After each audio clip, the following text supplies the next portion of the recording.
Hello, ladies and gentlemen, wherever you're watching me from on the face of the world. Sorry for that mix up. I noticed that I was talking and many of you were not hearing me.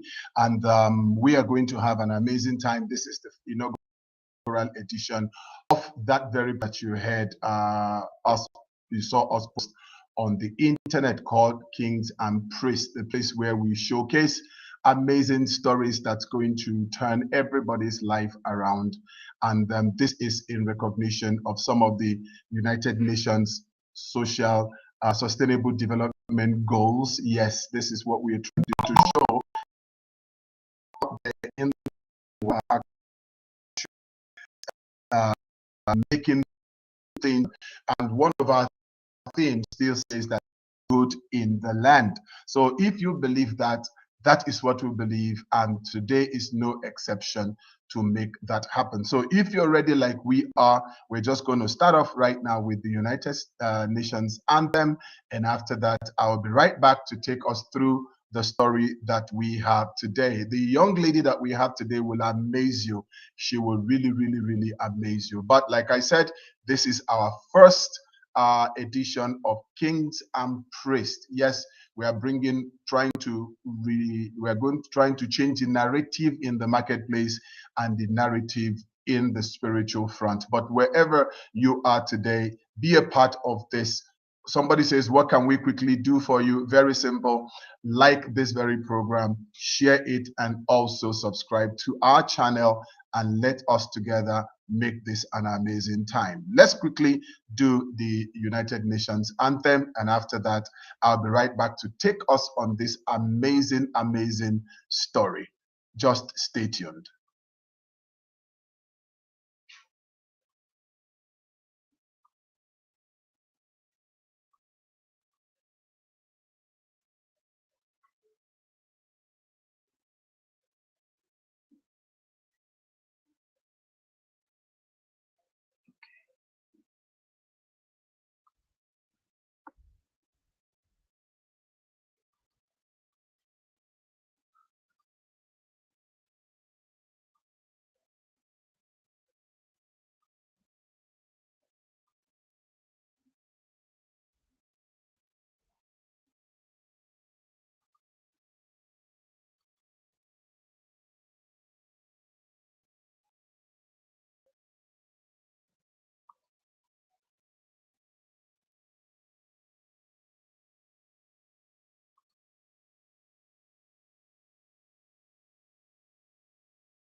I don't know what the video, it's not playing, but no problem.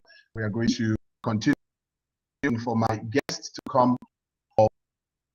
And like I said, she is amazing fellow. I think she's already here. I'm just going to allow her into the studio to join me this very evening. I'm just going to try and okay, there she is.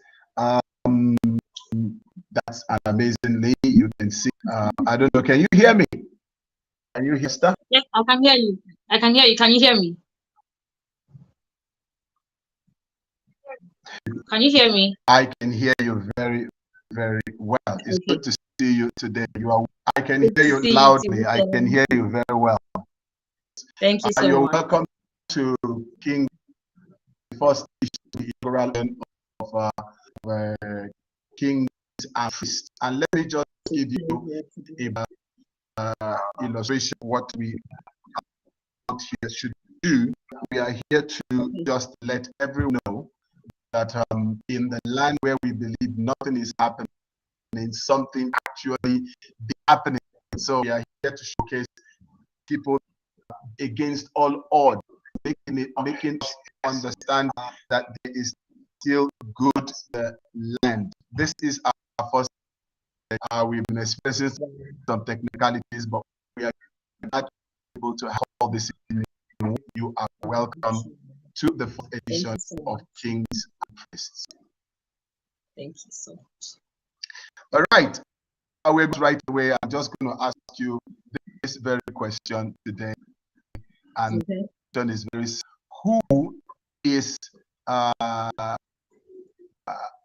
Sunday? In a nutshell, how would you describe Esther Sunday? Okay. Good evening, everyone. I would just say Esther Sunday she's more of a handy person, professionally an engineer turned into a fashion designer. She's a handy person. She loves people from a Christian home. Um, More of a tomboy, but gradually teaching to girl. So that's more. That's just the summary of Esther. So don't say plenty.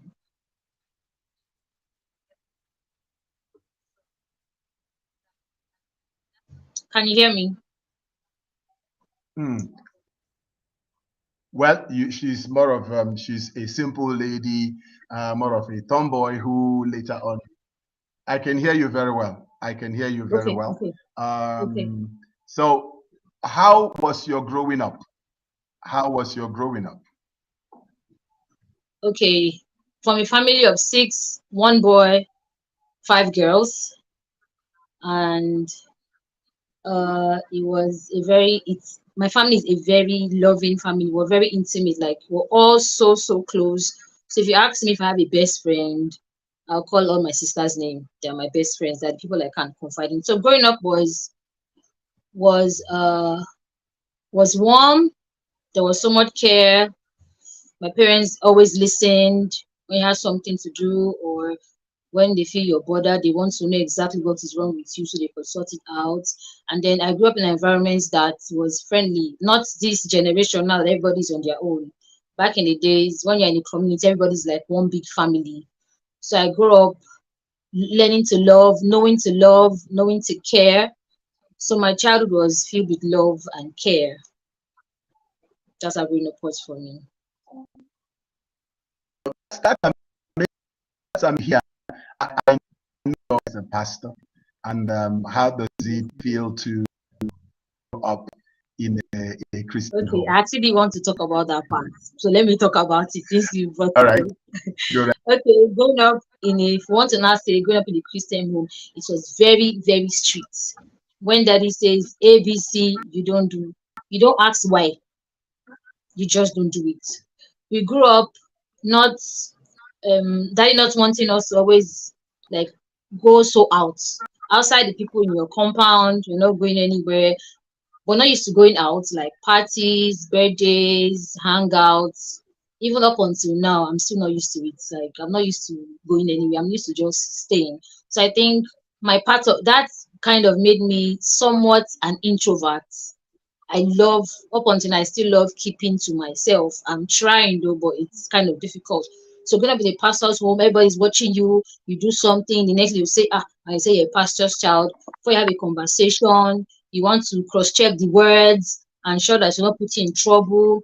Okay, since we're so many five girls in my house, they can't see you mingle with guys. They see you among guys, there's a problem, everybody's asking you, what are you doing with that boy and all of that. So there was so much strictness from daddy, from members of the church, even from the leaders. So it was more like, I won't say a prison. So it was more like a world on its own. Mhm. Yeah. Did that help you to become? Did that help you to? Was it kind of positive, or did it create a negative influence on your life as a young lady or young girl growing up? And here is daddy. Of course, I know him very well. I know he's a no nonsense person, and he doesn't. Once he speaks it, it's that way. Yeah. And so Yeah. so how was it? Was it of a positive? Did it have a It had, positive impact on you, or was it you know, negative? everything, there's always a positive and the negative side. You just have to weigh your options and say which one is more. So let me start from the negative side. The negative side was more of when you go out, you just want to be on your own. You sit down and just be looking at Yes. everybody. Hi, hi, hello, hello, no long conversation. And then people now termed me as being a snob, being proud, like you feeling you're too much, you cannot mingle. But it was not.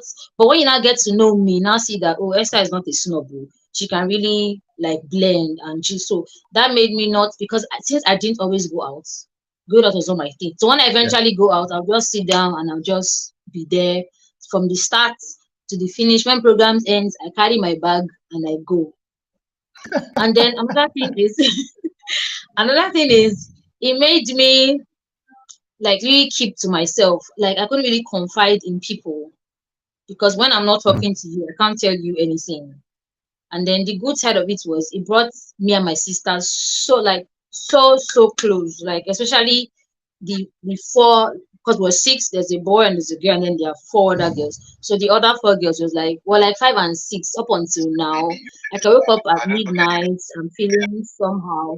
I would just call my sister and say, I'll just call my sister and say I'm going through this and this. So it kind of made family bond for me very strong. Like I'm so bond of my family. And then growing up, I now discovered that it's not just about you and your sisters and your father and your mother. There is the outside world. You have to blend. You have to talk to people so that you can know things, so that you can like know what's going on, connection, networking with other people like minds. And then I think when I now entered into school, university, I was not able to start meeting Mhm. people, talking to people, getting to know people more beyond just seeing them and saying hello and hi. So that's more of the positive and negative side of that upbringing. All right. World you're hearing, we'll actually give the world an opportunity to ask you questions, very soon. Okay, But first of all, I okay. want to deal with this very issue. You did electrical engineering, if I'm not mistaken. Yes, please. And right now, you are a fashion designer. Oh, yes. What is happening? Why because the topic for this very, what we're dealing with today is from cables to threads. They don't really look like the same thing. The question: why we expect you to be working with the wires, but right now you're working with the threads. What is it that brought you to this point? You were able to, because normally we would have said that you will be head of engineering, electrical engineering somewhere, maybe having your own electrical engineering firm or so on and so Mhm. forth. But here you are actually dealing with machines and thread. What it really is the story? I think the world out there would like to hear. By the way, we're actually live on Facebook right now, and we are also live on YouTube. So the world Oh, is wow. watching and the whole nation is watching, and they would like to hear this. Why an amazing, beautiful lady like you will leave being an electrical engineer? Well, which you think is a man's job. Very We have a lot of lucrative. men doing that, and going into the threads. Why spend so much time in the university and end up using it to sew clothes? Okay. Wow.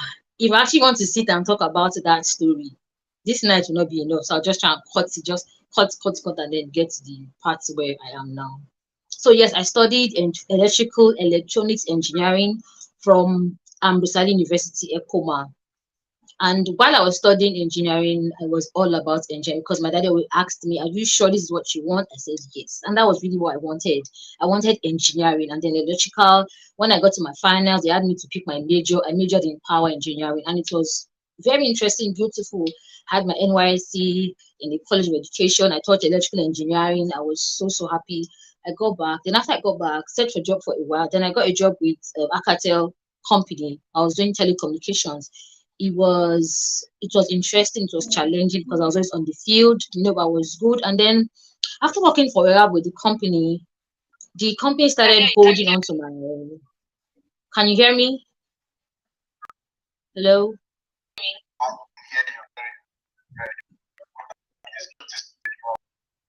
Okay. So Go I right worked for ahead. a while, and then okay, I realized that I wasn't happy anymore. I was doing something challenging. All of my colleagues were guys. I was the only girl among seven field engineers.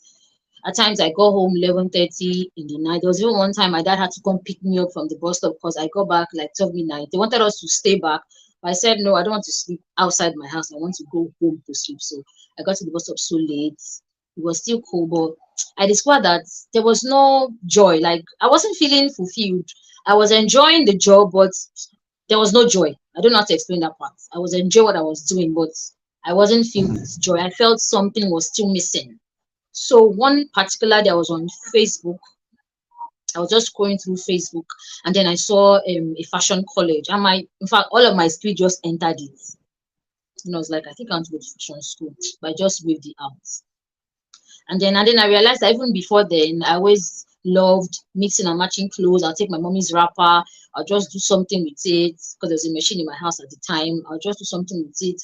Mom was like, won't you leave this clothes and focus on your studies and focus on your job hunting? Because at that time I was trying to get another job, changing jobs. But then I was actually trying to change jobs. My mind was still not really there. Like I don't know what happened, my focus just left that place, and I wanted something different, something completely different. But I knew I did not want to go back to school to study for another 4 years. That was not happening. So I just told myself that this day you have to go to fashion school. Fashion is more like it's creating, engineering is creating innovations, technical drawing, pattern drafting, their similarities don't cost you so much. But I knew my dad was going to object because it was like, I told you from the initial state, you should study something else. You insisted on engineering, and now you can't study for 5 years and I'll come back and say you're not doing it again. It doesn't make sense. It didn't make sense to me, but for every time I thought about it, I was just excited. So I browsed the school in Ghana. I saw a school in Ghana, Abbey Creations University. Then I told my sister. She was like, "Are you serious?" I said, "Yes." I was like, "I don't have to tell dad, he will not agree." So I called dad. I said, "Dad, I want to go to fashion school." And I said, "Okay, that's fine. There's so many fashion schools on the island, in Keja." I said, "No, I wanted to go to fashion school in Ghana." He now said, "You don't know anybody in Ghana. How would you go there?" Then I said, "I wanted to go somewhere that there would be no distraction." Let me explain the distraction I was talking about. Because my dad is a man of God, there's always church service, and then you cannot say you're not going to church. Like, you can't even say that one. And then if I choose to go to school here, and I come back late, you always come back with assignments. And because of church activities, I might miss out on assignments and get job back, which is not a part of my style. I like to always go ahead and not fall back. So I said, no, I wanted to go. And he said, how will you fund it? How will you do this? I said, don't worry, because the job I did before, I was actually saving money at that time. So I'd saved enough money. In fact, the money I saved was enough to cover my tuition fee and my materials. And then my daddy said, "You're not going anywhere." Then for like 2 days, I was crying. I wasn't eating. I was looking sick. My mom would come to my room and cry with me. She would pray. Are you sure? Let's pray about them. Like me, I finished praying my own prayer. This is what I want to do. Daddy said no. So I called on my sister. I said, please, just tell daddy that I want to go to fashion school. I don't need him to do anything for me. All I need him to say is go. That's all. Because my dad, when you have a father that has a covering, when you have a father that is a priest, you see that covering is serious. So I told myself, I said, please help me Mhm. beg my dad. He should permit me to go. Because I remembered one time when in secondary school resumed, my daddy said nobody should go to school that day. We said no, they said we must come to school that particular day. And we all went to school. My dad even sent a pastor to go with us. We took public transport. The first person to drop at the bus stop was my elder sister. And when she dropped and was crossing, the car came from where I don't know and knocked her down. You know, and then the first thing that came to mind was daddy said don't go to school today. I was screaming. I ran for almost 1 hour. I didn't know what I was just screaming on the road. So ever since that time, when daddy says don't do something, everybody just there was a time I didn't go to write an exam because daddy said don't go to school, daddy. When I got to school, I said my daddy said don't come. And if I now join enter that or something happens, the exam I'll still not write. So I was begging myself, I said, just beg daddy to say Esther, go. That's all. You know, so eventually she called him and spoke to him. I spoke to him. Then daddy said, after like 2 days, daddy now called. I now said, okay, Esther, you can go. In fact, that day I felt like God had given me the whole world. I packed my things, got ready, made all the inquiries. He asked for the administrator's number of the school to confirm the school, and they did all of that. And I went to school. When I got to school now, I'd as in calculated my money for feeding, for school, for materials, everything, projects. When I got to school, I went for a 6 months course. They now said, sorry, the fees had increased. The money you brought cannot do your 6 months again. I was like, eh? After I missed my flight too, and then went back to crying for the manager of the RK, he now rebooked my flight. They now said I can't study anymore. I should go back to Nigeria and come back next year. I said, eh? If only you knew what it took me to come here now. We don't even say that. And I said, okay, what are my options? They now said the fees I brought for 6 months can only now cover for 4 months. But they don't even cover 4 months course. And I told the man, I said, I'm not going to Nigeria. You see this school I came for. I must do it. And I said, okay, they will take me, but he's just letting me that I'm wasting my time. After that 4 months, I'm wasting my money. I said, I'm not wasting my money. So this is me that came. I came prepared. So I did a 4 months course. That 4 months was crazy. I wasn't eating. There was no money to even eat food. I was eating biscuit, like two biscuits in the morning with tea. I was just portioning. At night, I'll eat food of 3 Ghana cedis. That's what I was eating every day. After the end of my 4 months program, in fact, the entire class, they were stunned, like how I did project with 2 year course students. And they were like, how did you scale through this? I said, it's God and determination, because I know that nobody was going to give me money if I came back to Nigeria. And that flight go and come would just waste. So when I came back, was even where the drama now started. The day I came back, that didn't recognize me in the airport. I was looking very tiny. He now left me for like 2 months. After 2, he now said, hey, Esther, now you've gone to this your school and come back. Now, start sending out your CV to oil companies for your engineering job. I said, Daddy, I am not doing engineering anymore. He said, no, you cannot waste 5 years of my money and your time. And then, so we're struggling. I was going back and forth. 2015, Daddy was when I go back. I said, no. 2016 was still dragging me. I was like, what kind of thing is this? I was struggling. I was good at what I was doing, but I was struggling. I was training people. That was when I volunteered with an NGO to train women living in the slum. So that could take my mind off of what was happening in the house. I was training. My students were opening shops, getting jobs in big fashion houses. And then the trainer is struggling. Only one of my girlfriends knew that I was really struggling. And then 2019, 2020, coronavirus now hits. I now told myself that, okay, let me start making face masks. I started making free face masks. I even sent to Aja, to Lekki, to Korodu. I sent free face masks everywhere. Some people were telling me that instead of me to be selling them and doing them for free, I said, don't worry. I didn't know that what I was doing then was like a seed I was sowing. It was like a prayer. I didn't even know. But it was after almost towards the end of, I think, July, when everything was starting to coming back. Daddy now called me. He now said, I've seen that this is what you really want to do. He now said, God will bless it. And honestly, since that day, so to me, if people ask when did you start your business, I would say 2020. Because that is when Ilareal Designs actually broke forth, saw the light. We've been inside darkness. That's when the light came on. And ever since then, it's been beautiful. And I've trained over 700 women, and each time I look at their stories and their journeys, it just lifts my spirit and tells me that this is what you're supposed to do. So to me, it's not about the business, it's about the impact and making the lives of people.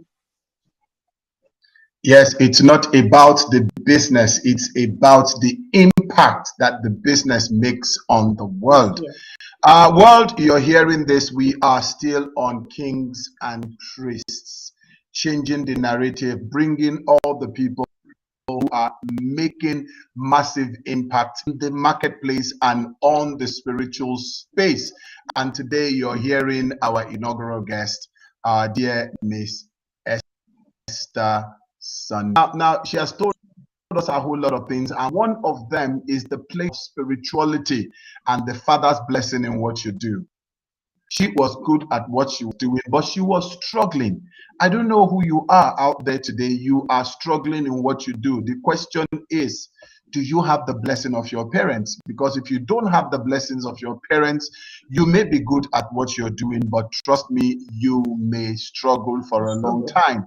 But like what she said, immediately COVID came and her father called her and told her, you can, everything opened up. So that's why we wanted to be able to readdress this issue of people thinking, I can do without my parents, I can do whatever I want to do. That does not always work out. There is always a place for your parents, whether spiritual or biological. So, and you also heard that she had to sacrificed a lot. It's unbelievable. I don't even want to ask her how old she is, because training over 700 people, many of them are already working. Some of them have their fashion platforms. Trust me, that is not ordinary bread and butter. It's a lot of work. And but now tell us, from the time from before 2020 till 2020, and we are now in 2023, how can you rate the type of improvement that has happened in your life as a person and in your company? Because right now you own your own fashion outfit, and you've not really told us why you decided, because there was something you said about not tailors disappointing you and all those stuff, and that helped you to actually make up your mind and say, look, I can actually do this. Can you tell the world a little bit, and also tell us what the improvements have been before 2020 and after 2020? Okay, so let me just go a little. I told you that there are so many parts of the stories, but I have to cut so that I don't say so much.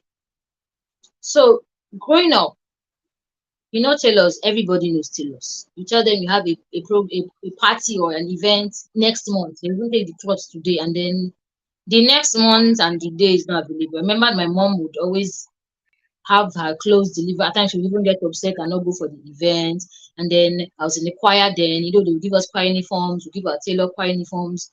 On the day of your event for your choir program, you're dressed in something different, and the other choristers are dressed in a uniform, and then you're just like that. And then the clothes come when you started ministering, and then you come down from stage to change, you're angry, like, what kind of thing is this, And then I was always asking myself that, is it that these people can never stick to time? Like, what's the deal?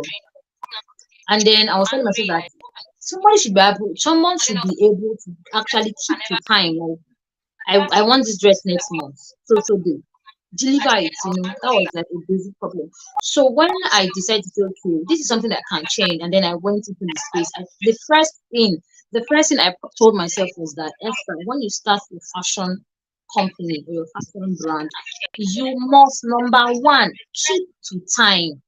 In fact, over deliver, under promise and over deliver. Under promise and over deliver. I first started putting myself to test. I'd be like, I want this dress like this, and then I give myself limited time and I meet it. And that was something I stuck to. Even while I was training my students, I always tell them, please always under deliver and over promise. Always under promise and over deliver. When your client says, I want my dress in 5 days, in 10 days, you already know how long it will take you to make that dress. If you know you cannot meet 5 days, don't say best thing, have a policy. You get your dress after 10 working days, 10 working days after payment. Then you stick to 10 working days, and then on the 8th day, make sure that dress is ready so the person can come for fitting, and then you can make your amendment, and then you meet time. What is that? So talking about how it was before 2020 and how it has been after 2020.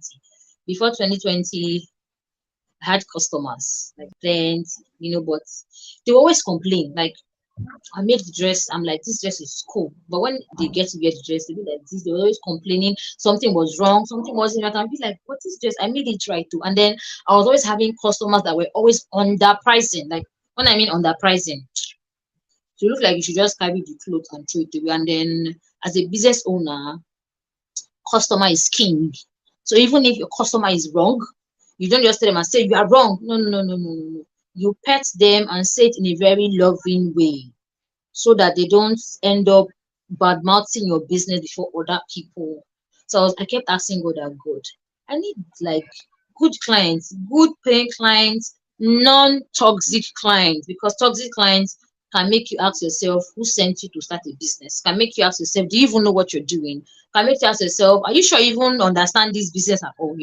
And then after 2020, when the pandemic was ending, I started getting interstate customer. People like, I saw you on Instagram. I like you to make Nigerians. I saw you on this. I want to refer someone to come and train. I saw you on this. In fact, it was in 2020 that I made my first hundreds of thousands in 1 month. In 1 month in 2020, in that pandemic, I made 250,000 naira. And that money was like 100 million to me. I was like, is this possible? And ever since then, it's been growing.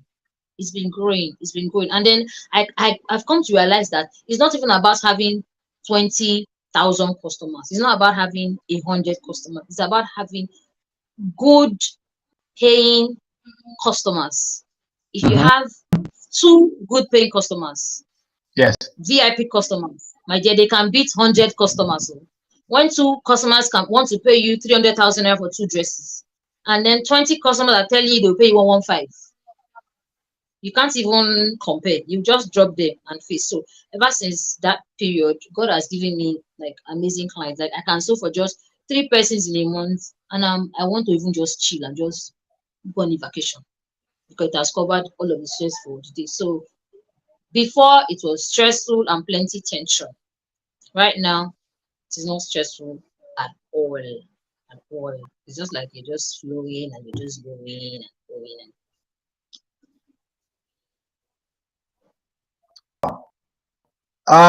We can talk about this from now till next tomorrow, and I'm sure we are not going to exhaust it. But before we continue, let me quickly acknowledge some of the people that have joined us. We have Sianda TV joined us on YouTube, and we have a Sunday J Baby also joining us on YouTube. We are very grateful to have you. Thank you for your beautiful comments. Please do like the channel, and do also subscribe, because this is what we want to do, be able to bring out some of those people that the world has not heard about and let the world know their stories.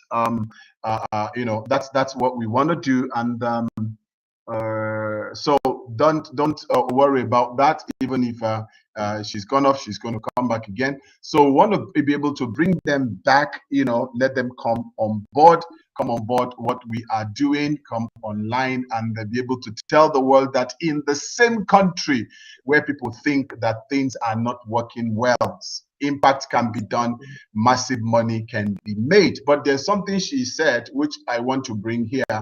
Whenever you are involved in business, please don't over promise. She said something here which is very key: under promise and over deliver. That's what makes your business amazing. And that is what I believe Kings and Priests is also actually all about. Under promise and over deliver. That's very, very important. She noticed the problem in the system and decided to be the plug through which is going to be corrected. And she also said this as well: it's not the amount of job you take that makes the money, is the quality of the job that you take. That's amazing. I'm sure the world is listening to that. Okay, let me come here. Recently, you had a trip abroad. I know you've had quite a lot of them. You had a trip abroad. I think you traveled to, okay, you know where you went Kenya. to. What was it all about in Kenya? What was it all about? And I think the world would like to know. Then after that, we will come to your musical life, because many people do not know that you are. Aha. So, but let's talk about Kenya trip. What was it all about? Okay, Kenya trip was about a week. Now, the funny thing is, I applied for a week, I think in 2019. I didn't get it. I was worried. And then I had someone that, in fact, prior to 2020, I applied for 2 different fellowships that I didn't get. I had people help me even go through my essays to check if they were correct. People that had gone for so many international fellowship programs, and it didn't work for me.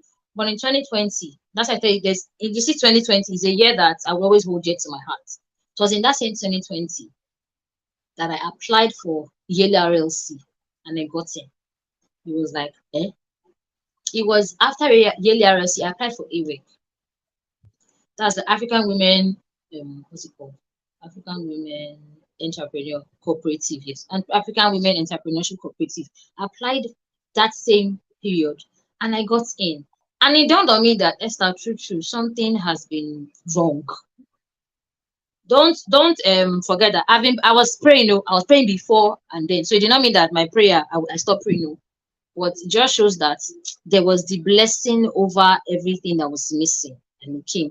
So in 2021, I got into AWEC, and then after AWEC, we were invited over for a ceremony in Kenya. So it was AWEC, African Women Entrepreneurship Cooperative, that invited me for a program in Kenya for all women that have come for the program to come sit, have a discussion on business, how to do your business, things to do, how to do intra-trade, intercontinental, inter-country business activities. And it was a beautiful experience.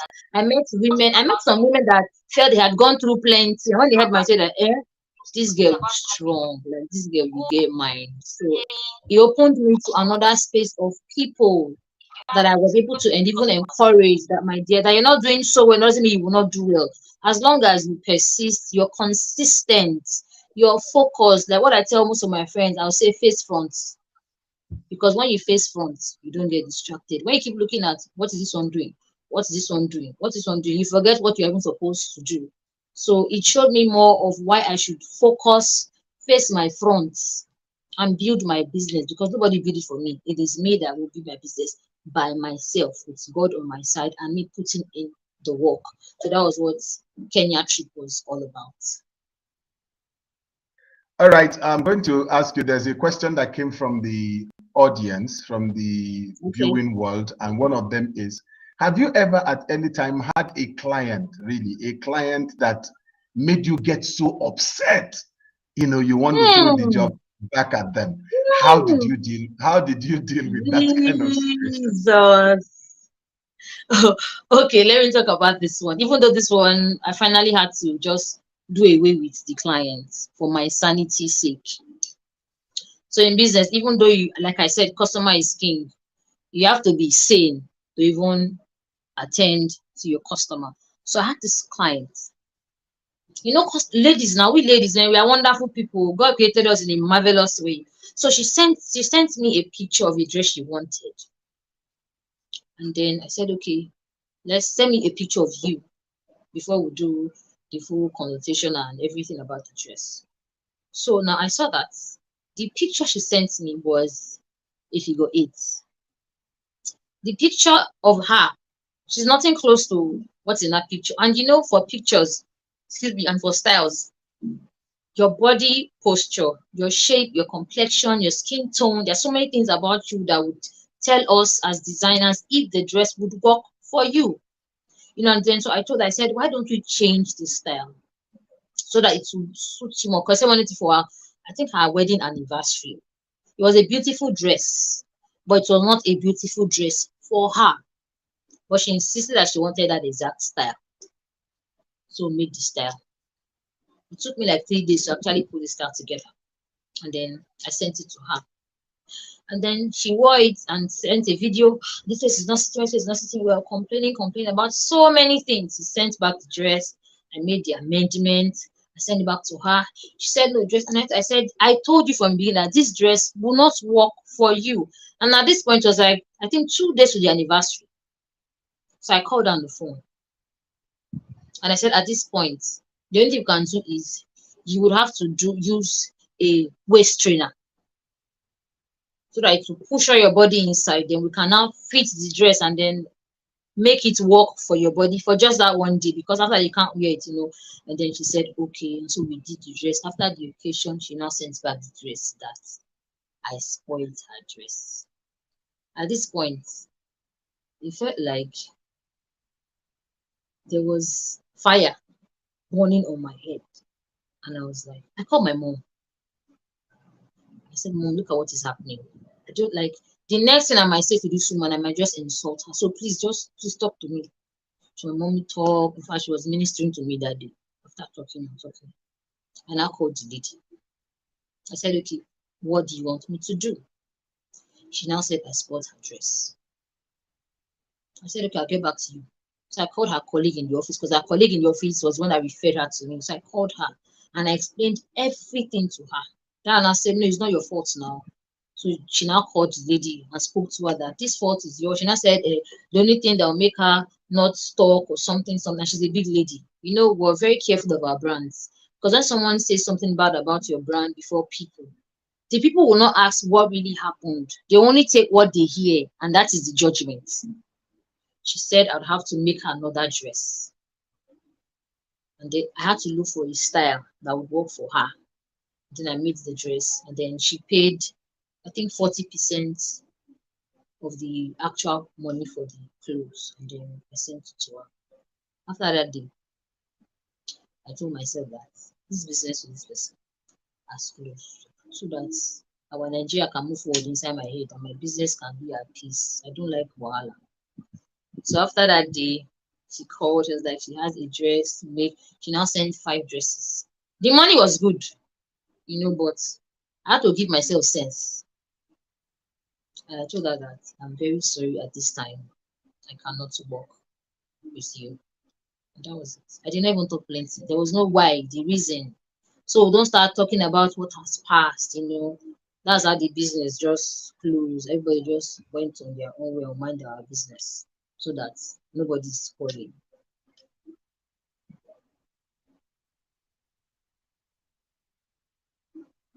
I can't hear you.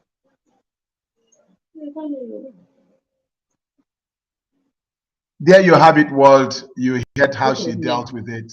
She decided to use wisdom because, like they say, customer is always right, but not all the time.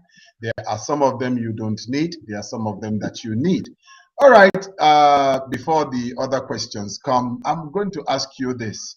You are also into music. What a combination. How are you able to combine all this? You sing, you play instruments. How do you combine all of them together? I think the world really would like to know, how are you able to do this? By the way, we are still on Kings and Priests, the place where we try as much as possible to change the narrative. Let them know that against all odds in a nation like Nigeria, we can make a formidable impact. So where is the music thing coming from, and how are you able to mix up electrical engineering, fashion designing, keyboard playing, music, singing, and all those stuff? How are you able to do this? How will I put this one now? There are things you learn. You put in so much work to learn, and there are some things that come naturally for you. So I would say music, singing, instruments, that one is a ministry. Then engineering and fashion designing is a profession and a skill. There has never been a struggle because growing up, I think when I was 5, 6, I was in children's choir. From children's choir, I graded to teenagers choir, then adult choir, and then I'm still singing. It's something that I will always do, like always, always. So singing and music has been a part of me. I don't struggle with it. It just comes. Then the business and engineering, they are what I learned, how to learn and learn and learn and understand. So music is something that came naturally to me. And honestly, I cannot imagine myself. I was telling a friend of mine that I can't imagine myself going to church, whichever church it is, tomorrow or next, and I will not be in the music ministry. Like, I will not be right. It's like me. While I was in fashion school, I met, because I was in choir when I was in fashion school. The church I attended, I joined their choir. In fact, the very day I entered the church, the first Sunday, I joined the choir. The pastor even knew me. I was like, Sunday, you will be in this choir. Because when I got at the time, Ghana girls sometimes they can just not Ghana girls, like ladies generally, we can just be so, I don't know, carried away, And then when I got there, I saw that the ladies, they were not so into God. They were all about we dress up and come and show our talent or show what we can do on the stage and go down. And it was more of a burden. So I promised myself that before I leave Ghana and go back to Nigeria, God will help me to make these ladies and these girls serious with not just choir, with God. Because when you take the things of God seriously, when you actually submit yourself to God, it makes it easy to do God's way without anybody policing you or dragging you or shouting and all of that. And then they started coming to church, activities, when you are called prayer sessions, their ways of life started changing with time. They started learning how to even sing well, and then they sang. And then when I was leaving, I was like, Father, I'm grateful for these people. So for me, like I said, music is a ministry. It's not what I've learned. Yes, I'd always do learn some things to be a better singer, but it's not something I have to struggle with like I did with electrical engineering and fashion design.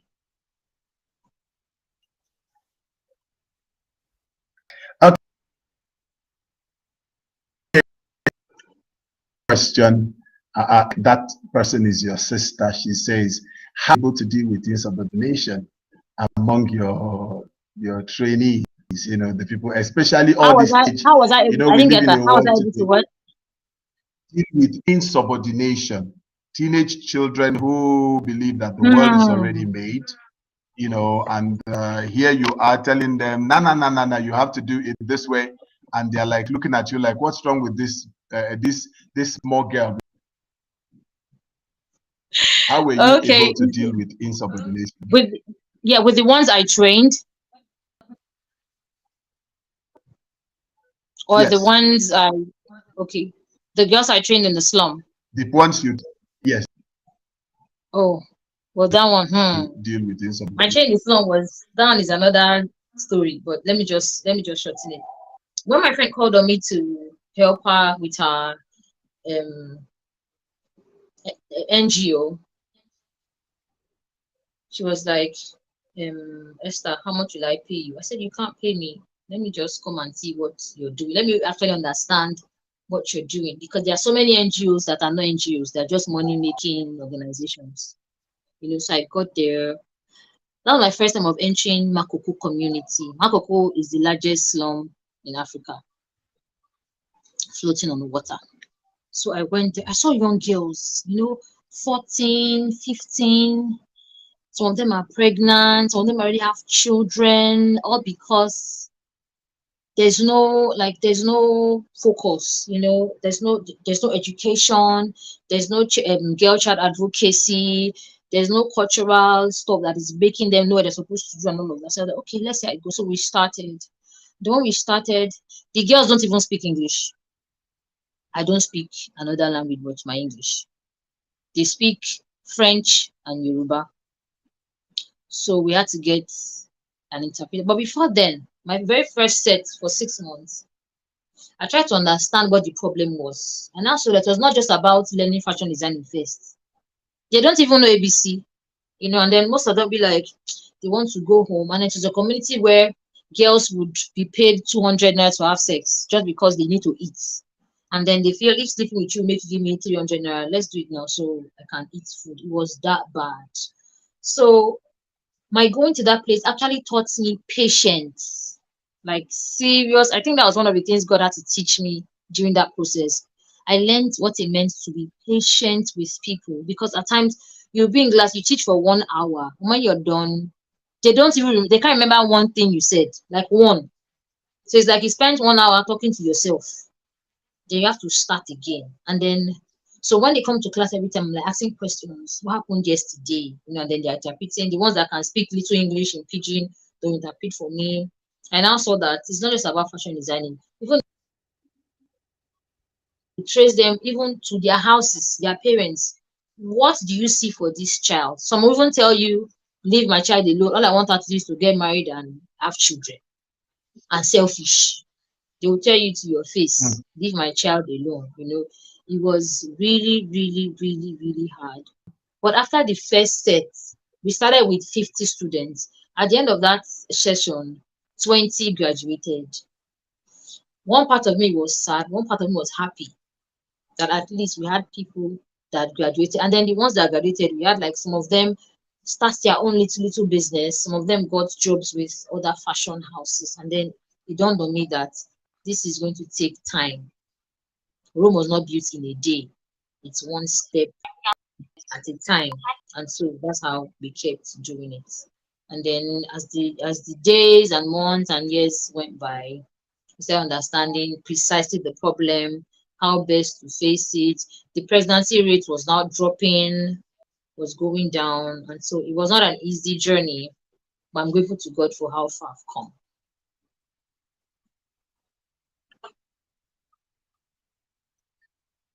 Um, it's quite mind-boggling, going to places where, and this is something we need to tell African parents, and I pray that somebody in government is hearing this and I'm watching this and are able to understand that the slums in the whole of this country or anywhere in Africa needs urgent attention, because Yes, girls, if you're talking about abuse in these places, can you imagine you're trying to their their children and somebody tells you leave them alone, all I want them to do is get married, and at the age of 14, that's quite impact you. I know that history will not forget you. Now, as we start winding up on the meeting of today, one question is very paramount. What is your plan for the future? We know what has been there in the past. We know what is there now. What should we expect in the future? Okay. For me, for my business, Ilario Designs, I want Ilario Designs in the next 3 years to become a household name first in Nigeria, because even the Bible says, start from your Jerusalem. I want Ilario Designs to become a household name in Nigeria, then move to other African countries, then go international. Even though I have international clients now, I want the name to be a name. When they mention women attires, women designs, women wears, they will say Ilario Designs. And Ilario Designs, the brand that is focused on fitly tailored wears for low and average income earning women. Why? People always ask me why. I'm like, because I've seen that you really don't need to break a bank to look good. That's what most ladies have in their mindset, that they don't have up to 100,000 and they cannot wear something else. Who told you that? You can look good and spectacular in your budget, and that is what Ilare wants to be known for. Comfortable fashion, affordable fashion. When we say affordable fashion, we're not saying cheap, we're saying affordable to suit your budget. We're saying comfortable fashion, we're saying multifunctional fashion, we're saying sustainable fashion. That is what I want Ilario Designs to be known for. And also with our passion for women empowerment and girl child advocacy, that is our CSR, our community service program. We want to focus also in helping women build them in fashion designing, and help the girl child also even in education to move forward, because when you build a girl child, you're building a nation. Because when we are able to give, when we become self-reliant and economically productive, Yes. it affects our environment, our family, our community, and our country. So that's what I want Ilario to be known for. All right, that is what Ilarel wants to be in the next couple of years. Now, let me quickly say this as well. There are many young girls out there who are going to see this. What advice do you have for them? Now, I know that guys are going to see it. I know that young men are going to see it, but especially because you made mention of one thing, the girl child. And that's very important. What do you have? Because many of them today is like for you to be able to get 1 million likes on any YouTube, whatever, you have to appear to become, who you are not. You don't have to do that to be able to get your international exposure. Now, what do you advise them? What do you really think they should do? How should they go about it, in making sure that they become whom they will become? So, impact in the world. will do what the male and the female, but with special reference to girl child. Okay. Firstly, I would say that you alone know your journey. Nobody else know your journey as much as you know it. You can tell somebody about your journey, but they don't know it. You know it. Your journey is unique to you. Focus. Face your front. If you don't understand the word focus, understand the word face your front. Face your front. Write out your goals. Write out your objectives. First, know what you want, because if you don't even know what you want, then you don't know how to achieve it. When you know what you want, work legitimately to achieve it. There are short corners. Yes, there are so many short corners, but I tell you, those short corners will not last. They don't ever last. You know your strength, you know your weaknesses. Your strength, keep pushing. In your weaknesses, work on them. Do not become a shadow in somebody else's journey. Do not become a shadow in someone else's journey, because your journey is unique to you. Whatever, even the Bible says that whatever your hand has found to do, do it with all your heart, so that God will bless it. That means that it's not about what somebody is saying, is what you know you need to do. There are so many things you can read about on the internet. There are so many things you can even write about. Even in the Bible, read about so many things to know how best to focus on your goals. And as you're being focused steadfastly on it, pray. Like, prayer is, when they say prayer is the key, it is the key, because that's the only key that can open any padlock, no matter what kind of padlock you have. So as you're consistently working on that goal and that dream, pray consistently and fervently to see it come through. Don't let anybody judge you. Don't let anybody belittle you. Don't let anybody tell you you're not enough. That everybody is not seeing you today doesn't mean they won't see you tomorrow, because tomorrow is pregnant for something, and it is pregnant for what you're doing today. That means if you don't do it today, that pregnancy will not yield what you are dreaming of. You can't just dream it. As you're dreaming it, you work it. Work it smartly. Work it smartly. Work it consistently, and you will definitely get there. You definitely, because as you keep doing it, everybody, people will start knowing that this is you, this is you, this is you. Don't change, don't deviate. Keep doing what you're supposed to do, and in no time, the people that will mention your name, even yourself, you know, believe them.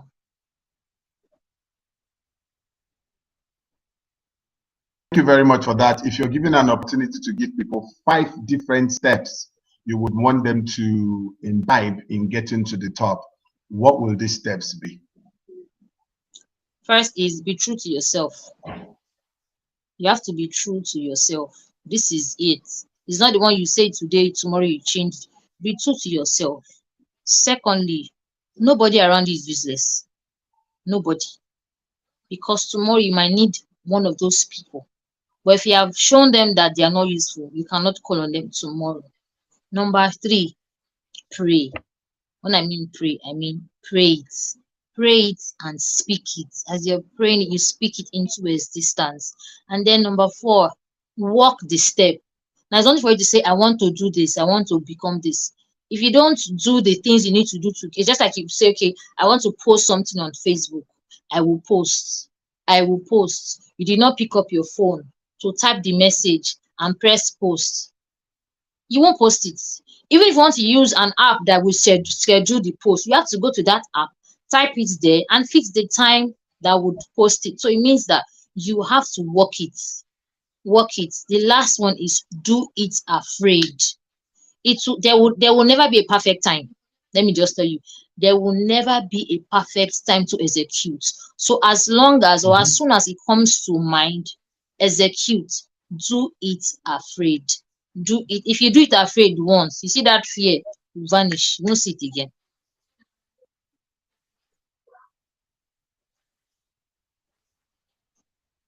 I was talking to my friend today before this meeting came. I said I have been umpiring a meeting. I've been umpiring meetings over and over and over again. But this is a new meeting, very, very fresh. And the fear became so much. So how do you do it? And I started telling myself, you can do this, you can do this, you can do this. This is the first edition. And it's so amazing to know. So guys, you have heard. You have heard. One thing you must do is this, do it in your fear, be consistent in what you're doing. Believe in yourself. It's you. If you don't do it, nothing is going. I was watching a film today, and one of the comedy skits today, they were doing a live meeting, and one of the things that happened to them was that they won an award on YouTube. And I told them, I just said in my heart, these people did not start and became amazing overnight. It took a lot of things, they kept doing it over and over again. And today, YouTube is recognizing them. And that right now makes everything they are doing to actually give them more money than what they have, ever believe they could make. So I am quite grateful, and I know that they are hearing us out there. Be yourself. No, nobody else is going to make that dream come true.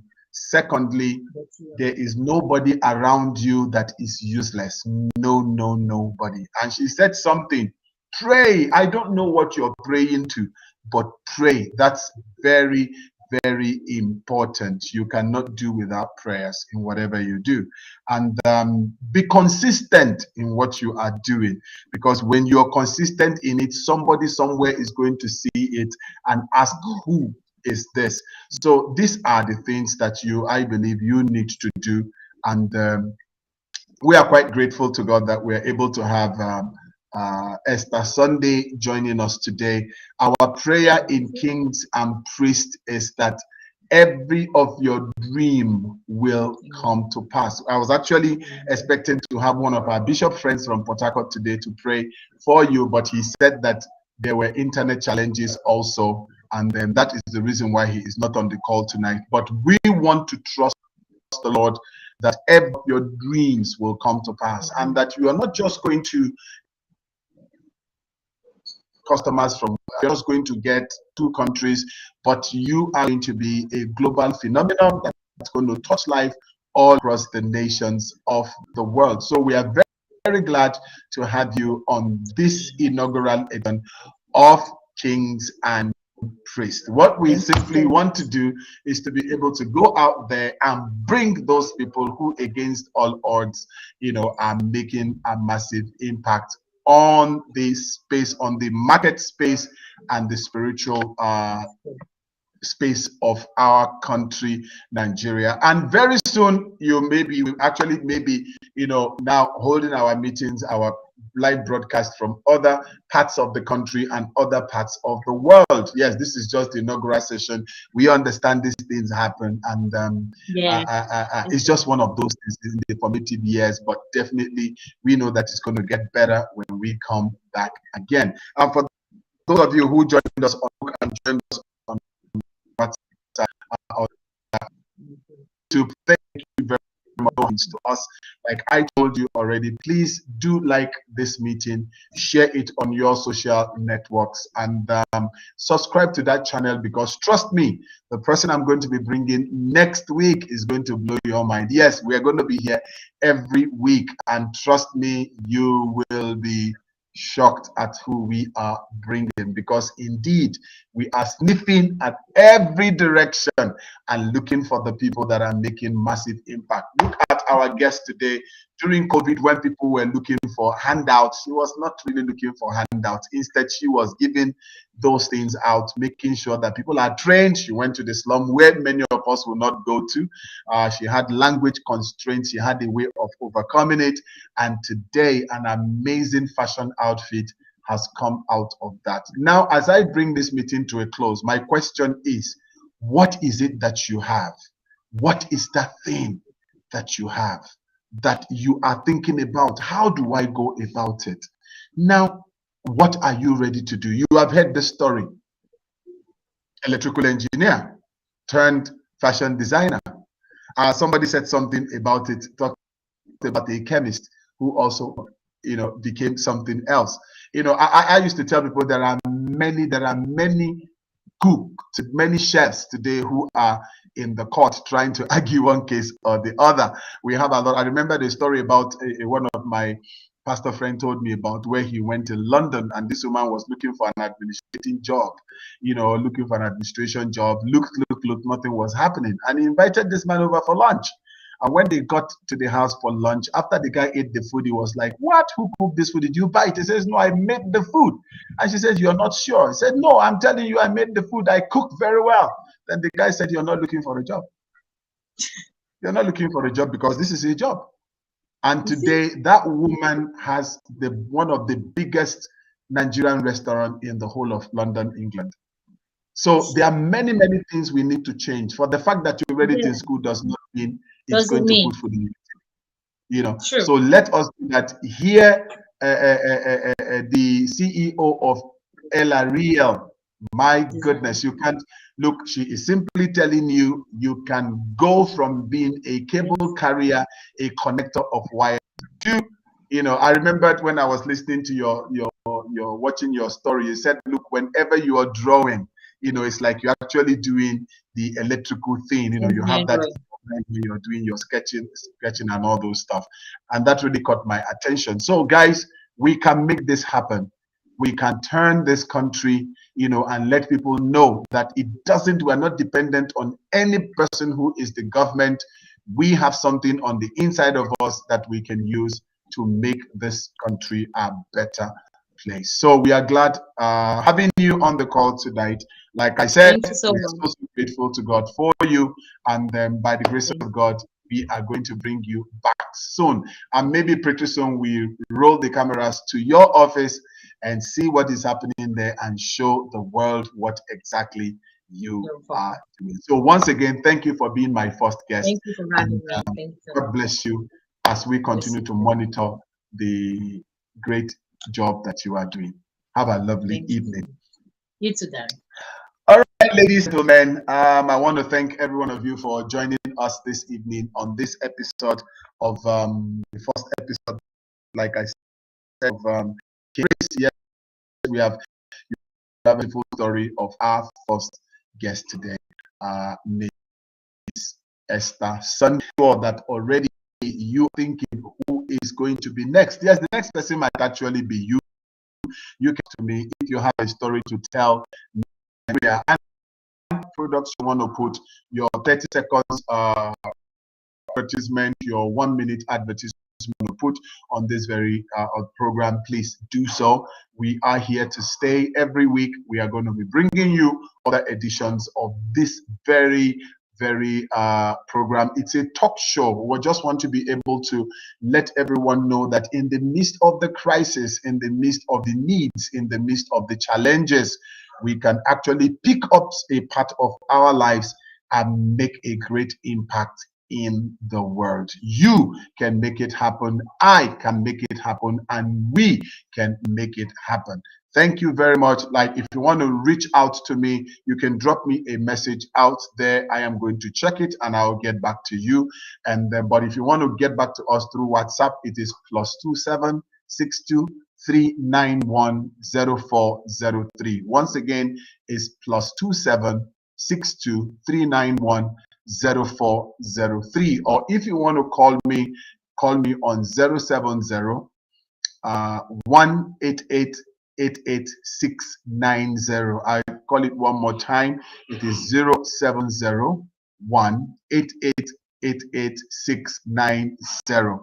And when you do, we will talk together and see what story you have and be able to show Nigerians that in the midst of the chaos, there is a celebration. In the midst of the need, people are picking up what they have learned and they are making massive impact. And maybe you are out there, you are involved in reaching out to women empowerment, you are empowering people in any way. Please do send us a message, give us a call. We will be glad to carry your story. Thank you all very much. Until we meet on another edition of this amazing program, I want to say, my name is Dr. King Vitus, by the way. I want to say an amazing good evening to every one of you. Good morning, good afternoon, and enjoy yourself further. God bless you is my prayer. Bye for now.